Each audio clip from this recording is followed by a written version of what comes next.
our Wonderbag comes in two parts. The large part, which is where you put your pot inside, and then your smaller part that you use to cover the pot, and then you sort of just close it up. So today we want to experiment with cooking samp. Samp is just one of the staple food we have.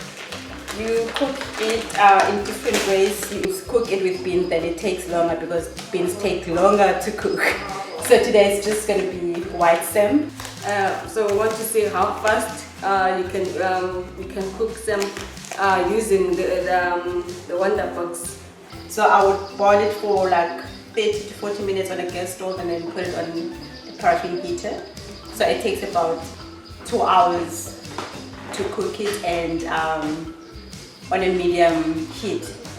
I'm only going to boil this for 10 minutes. To put a cloth or a piece of paper to avoid your bag being dirty or something.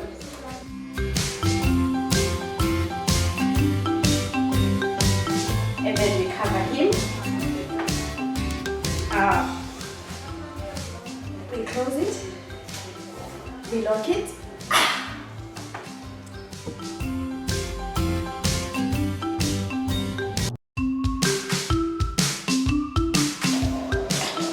My name is Iswa and the time is now 20 past 11, and I'm going to try and cook pap, which should be ready by 12 o'clock for lunch. And in South Africa, pap is one of the staple foods, so we're going to try and cook pap and put it in the hot box.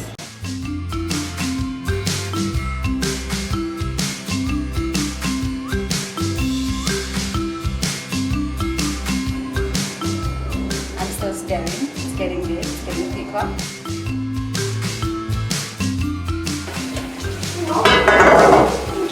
You want to try and make it soft so there are no lumps. Must be smooth.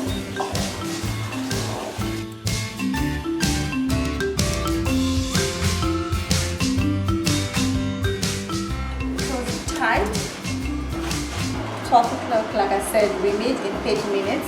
I'm going to check if my pap's ready for lunch.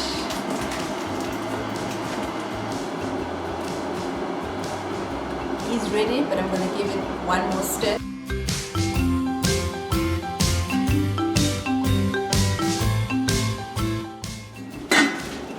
Lunch can be served. This part. And then you close it for a minute and then. My pap is never just got It's good. How do you make It's it? delicious. Perfect. Even I could do this. Yeah, you can do. What do you think of the food? It's incredible. I love it. And the pap, is it well done? It is. It worked very well, and it cooked in 10-15 minutes, and it saved us a lot of time. And also when you dish up, it's still very warm. So. And the interesting part was that the base, there wasn't that base that you usually get when you cook with the stove, which I'm still in between whether people are going to agree with it if they don't see the base or not. Difficulty, maybe not difficulty, but the problem with the hot box is the pot that you use. You need to know which one. So if your pot is light with a very light base, it won't work, because the thing that works is a thick base. It holds the heat, and then when you put it in the hot box, it's still warm, and the warmth then is kept. A thick base pot like this one can work, but if you don't have this one, you can still also use the hard pots, the old hard, not the new one, which is a bit thick.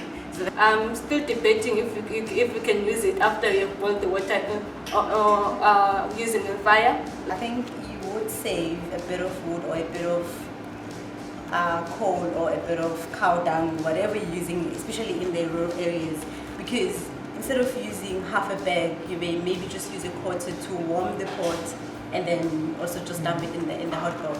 And also it would save you time, because if you're cooking outside, you need 3 or 4 hours, and you're constantly watching your fire, and you're constantly checking if it's still running. But Box on its own is a good technology, you know, that, and you should look at other uses of it. people can use it to cool food as well, to keep food cool, like cold drinks if people have events. So those are some of the challenges that we need to think about as we move forward and try and test it out as well.